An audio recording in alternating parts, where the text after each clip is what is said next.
let's start off with still, right? The word still. It's like still. I'm still doing this. I'm still doing that. You go to the hood. You still here. You still doing these things.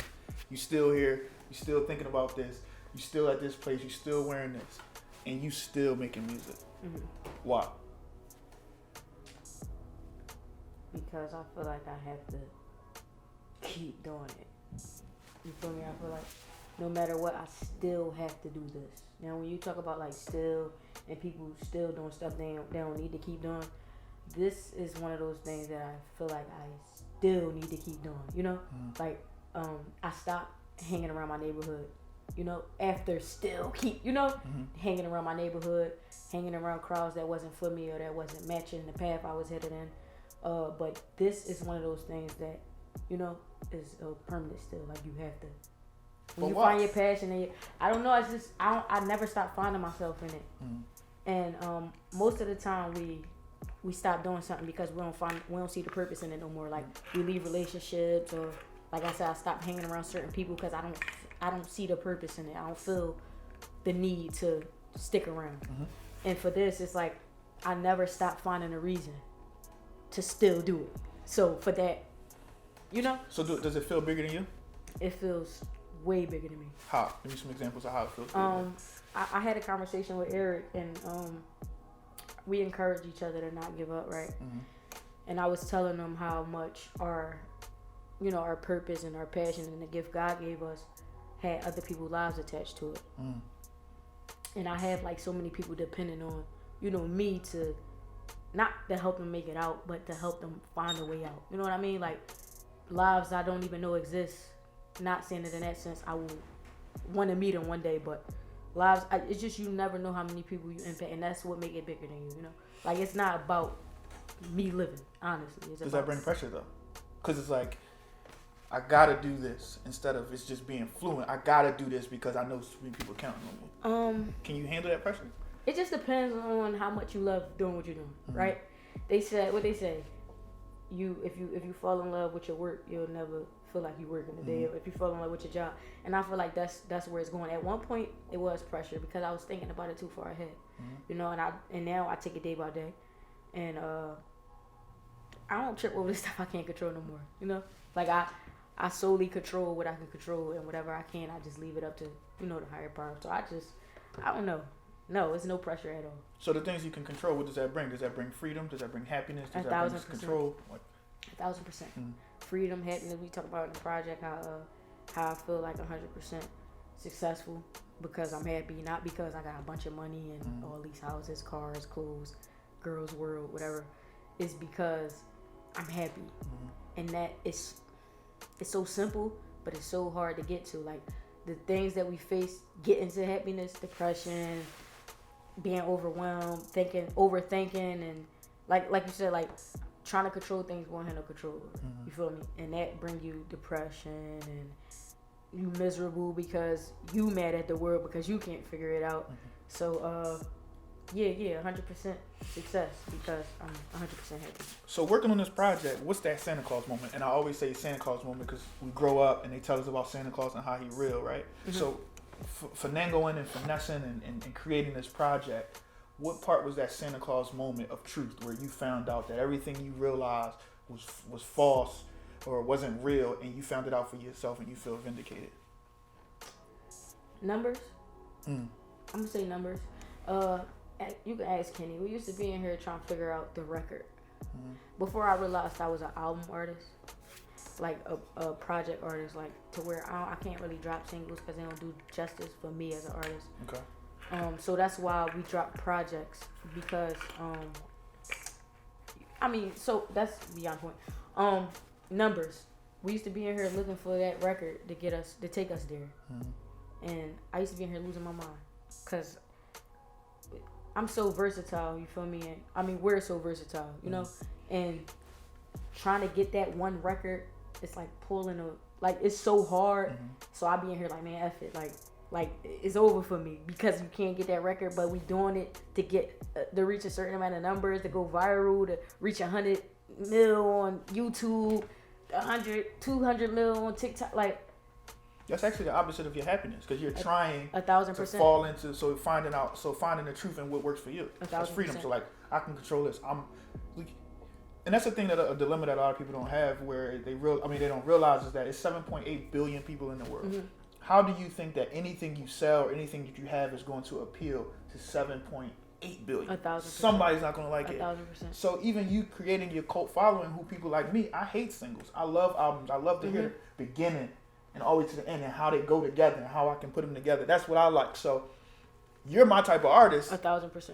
By you finding who you are. You know what I'm saying? Not even to cut you off, but I realized that, not stopping. And that's why I still do it, because you find things that you need to know. Like, rather than what they tell you and fill your head up with. Another artist that I like in the city had posted something like, they was chasing hits. And I was telling them how I compromised the creativity. Because when we was in here trying to create that hit, we wasn't creating nothing. Like, it led me to, all right, we ain't going to the studio. Why you ain't going to the studio? It's pointless. Like, and then when I found myself and I wanted to speak out loud more, I came in here and recorded records that I wanted to record. And that's how the albums came about, And so what if we didn't do a TikTok record? So what if we didn't reach 100? It's not going to change the creativity. We're going to still put out great. I'm not going to say, all right, this project ain't the project. I used to be doing this, like, all right, I ain't going to really go crazy this project because I ain't really got the following yet. I snap, like, I got, I got a show tomorrow and I'm performing in front of 50 grand. You heard me? Like, I perform like that in the studio. I perform like that when I'm on the stage, because that's not what I'm doing it for. So, to go against that, to see if there is any contradiction in there, because I'm your friend, but I ain't gonna ever just hold your hand. You say that, but then you got a record, is a reintroduction. I feel like for the last couple projects, you've been reintroducing yourself. Why is that? For me, you know what I mean? Like, I'm happy you asked that, because I didn't even think you out of all this shit. That's crazy. So no, honestly, so I find myself every couple months, right? And it's better versions of myself. And I do it for me to introduce to the world so they won't get it fucked up. I sat down and had a conversation with Cosmic Cat, right? And I told him before we even started talking, don't talk to me about that lean bean shit. I don't want to hear it, because I it's just to remind people that we ain't going off of who I was 2 years ago, a year ago, even 3 months ago. And you do that in all the relationships you have in your life. Your kids get your child was 8 months, now they 2, 4, 6. It's just 6-year-old the same as as they were 8 months. Like, so it's just like one of those things where it's just me reintroducing the versions of myself as I grow. And if you listen to the intro, it say that. Like, Lauryn Hill, that's one of my favorite interludes from Lauryn Hill. She speak on reintroduction. It don't have nothing to do with them. It's me, for me, because I be having to remind myself, and I can't do this shit without being true to myself. So every project. So every project is no sequel. It's no continuum. Everything is different. So it's whatever. Not to cut you off. It's whatever I'm feeling.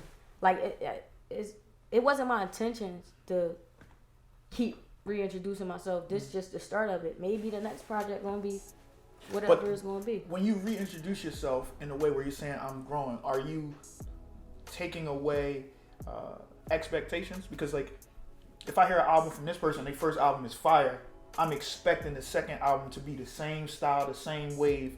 And then if it's not, then I'm like, I'm not on that. But if I look at you saying something like, hey, I change and I grow every day, so don't expect my last joint. If you like my old reps, buy my old album. It'd be like 1,000%. That's all I was getting at. Like, if you want that version of me, it's there still. I'm just not there to give it to you right now. But it's there. You can go get it. You feel me? Like, I'm not here to. It's for whoever it's for, yo. And that's how I know.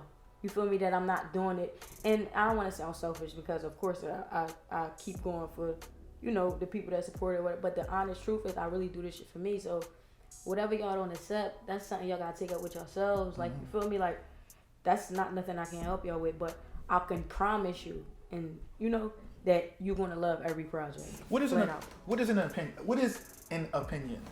A non-existent thing in my head. I don't cherish opinions. I had a conversation with all conversations I had, honestly.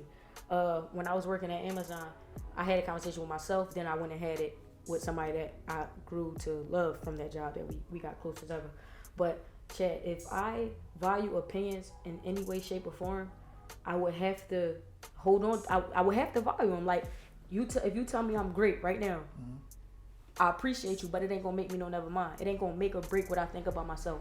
Because if I do that, I gotta look at the hateful reviews and care about them too. I don't care about no opinions, good or bad, because I can't be biased. I can't be like, no, only accept good opinions, like not bad ones. No, none of them. So opinions don't even exist in this world, because if we accept them, then we compromise on everything we feel. But if I don't talk to you or I don't know you personally, what does that create in my mind about you?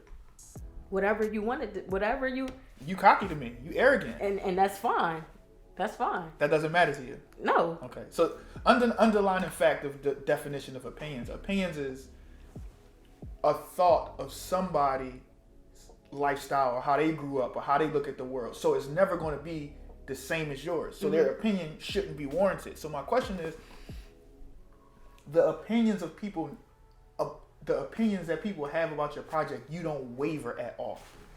How do you get to that point? Because you had to do something. Okay. It took me forever. I used to, when I dropped or when I went viral on the internet, I used to just look at the comments. When I posted something on my Instagram, all I'm doing is looking at the comments and the likes and who liked it and who cared about it, who reposted it. It took me forever to get to a point where, listen, I'm going to do this for my soul, and when I give it to y'all, y'all do whatever y'all want with it. I promise it ain't going to change how I feel about it, because I already feel how I feel about it putting it out. This project is my heart. I already feel how I feel about it. It's not cocky or arrogant. It's just what you say or do is not going to change how I feel about what I'm doing. You feel me? So here, and I'm going to holler at you. And how you translate that to life without music? I feel like everybody that should be a main thing, because I was depressed, Chad. We commit suicide from the thoughts of others. Cyberbullying, being bullied in school, losing loved ones, whatever the case is, emotions is a thing. And your emotions can take you wherever, good places and bad places. And I realized how to channel my emotions to take me to good places. If I hold on to the shit that motherfuckers say or whatever that can take me to bad places, I'm only going to end up there, because honestly, our emotions control us. Honestly, it took me forever though. It was times I didn't want to rap no more. Somebody told me, yo, it's over for you. You've been rapping for. Now these are things that I acknowledge, because I'm not the only person that's been doing this shit all his life, and I'm here to inspire. And anything other than that, I don't want to hear no negatives. Like, it be even conversations amongst people I know. Somebody try to ease me some little negative. Yeah, I don't want to hear this. We get to pick what we accept, and that's all I'm getting at. Like, I control this shit. I get to pick what I accept in my life and don't accept, and I don't want to accept opinions. It's fine, but I'm not telling the next person don't do it. Do whatever you feel. But me personally, I got this shit. I'm controlling this shit. I got the remote control of this shit, and like, that's how I feel. I'm just happy to be here. I'm happy that. What does this project mean to you? Like, what does it mean to you? Because after this, we don't care what it means to everybody else. 1,000%. So we need to know what it means for you. Because it's art, and art is defined as soon as it's out, as soon as you hit publish, as soon as it's ready, it's for the world. But for right now, what is it for you before anybody hears it? Shit. I don't. If I had to put it in one word, I'd just say success. And that Kenny, that should have been like number 2. Success is one of the biggest records on the project for me, because I'm gonna tell you something about success real fast. I wasn't gonna put success on the project, like piggybacking off of the conversation we had, a couple conversations before this. I was like, no, this ain't the record, not yet. I had to define success before I put it on the project. Like, it sounded too. You gotta be successful for this song. How can you relate to this now? And I had to change the narrative. Like, when I listen to it, and then like I be doing a little, like, I go on my phone and just record how I'm feeling when I wake up or something, and that's on success. But I came to realize, like, no, not that. It mean you happy now. You reached like the most happiest version of yourself, and you want to share that. So that's the project. It's just like, yeah, it's a reintroduction, but y'all look at this version. Y'all gonna trip after y'all hear this one and see this one. Like, you feel me? It's just, come on, man. Like, we don't grow and we don't get better and we don't do all this shit that go hide under a rock. You share that, because I had somebody tell me that was a supporter of me for forever. Yeah, energy is contagious, and I feel like energy is contagious. Like Chad, you step in the room and you give off that aura. You make people laugh, and you make people get on their shit in the same hole. But he did shit. You feel me? And that's what it's all about. So it's more like we not here forever. While I'm here, take this. No, take this version. Yo, this version I recorded in the basement the whole time. Listen to that. You feel me? Let me know what that did for you. And not that it even mattered, but that I be caring about that too, because I be getting like DMs and all that, like saying like how I saved people just with a record or a project, like this got me through this moment in my life. Hun, let this one get you through another moment. Or hun, this. You feel me? And I feel good doing that. I feel like, yeah, that's success for me. This your last project you ever come out with? You want your roses now or when you gone? That falls in the line of opinions. So I love roses. Like the roses symbolizes us. Period. One of my favorite aunts in the whole wide world. We lost her a few years back. My Aunt Rose. She was like the backbone of the family. She got all the cookouts together, Christmas, Thanksgiving, all the events was at her house, and not to say I feel like I'm the backbone of the circle, and this brand is the backbone of the circle. Without it, we're nothing. So that's where we got the roses from, and everybody just be rose, but it's really deeper than just the emoji or a rose on the back of a hoodie. So I don't know. I'm piggyback to the question because you dipped it. But the thing I felt myself. Yeah, it's cool. Look, I'm not getting paid to pat your back and say what you want me to say. This is all organic. But the thing is this: I asked that question because we look at Nip. He was appreciated, but he became more appreciated. Like we appreciated him more when he was gone. Dr. CB the same way. I just feel like that's life. I watched this happen. I watched not even just people with big platforms, but just like people who didn't even reach mainstream yet and got treated like a mainstream artist when they died. I'm not holding on to that just to answer it because we ain't jumping over nothing. We gonna answer everything. I'm not holding on to that either, Chad. Because if I move like I want my roses, I'm gonna miss what I'm receiving roses for. You know what I mean? Like if we chasing acknowledgement all day, what are you being acknowledged for? Chasing acknowledgement? You feel me? So I'm just doing whatever I need to do. Give me the roses or don't. Because back to the numbers, it's all going to happen regardless if I'm here or I'm going. I just want to put the material out because it's more Nip music that I want. That I feel like, no, you shouldn't have stopped giving us music leading up to victory. But that's how you worked. But it's like you appreciate more from an artist when they go. So I'm giving them everything, and then y'all decide later what y'all want to do with it, if I'm dead or here, whatever. I'm paraphrasing this quote, but Dr. Seuss said, "Don't be mad that it's over. Be excited that it happened." 1,000%. How does that make you feel? What do you think about? So like I said, I used to think ahead. Like I couldn't stop thinking about death. I used to drink like NyQuil at night. I was in high school. I used to try to like take Tylenol PMs and stuff to go to sleep because I couldn't stop thinking about death. And that led me into depression and all that too, right? Because I felt like I was gonna die so soon because I was losing people around me, like all my peers. And when like this space that I'm in now, I know that that's inevitable. It's gonna happen regardless, but I don't think about that, so it make me live more.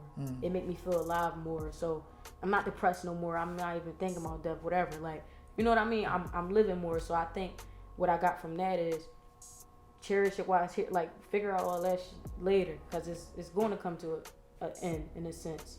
But just work now. Just go crazy now. Walk in your purpose now. Do what you were sent here to do now. Change the lives of other people now. Say what you mean now, because you're not going to be able to say it when it's said and done. So, I appreciate this opportunity to be here no, with you. I appreciate you. We could talk for thousands and thousands of hours, but I think we got the gist of what it's about. 1,000%.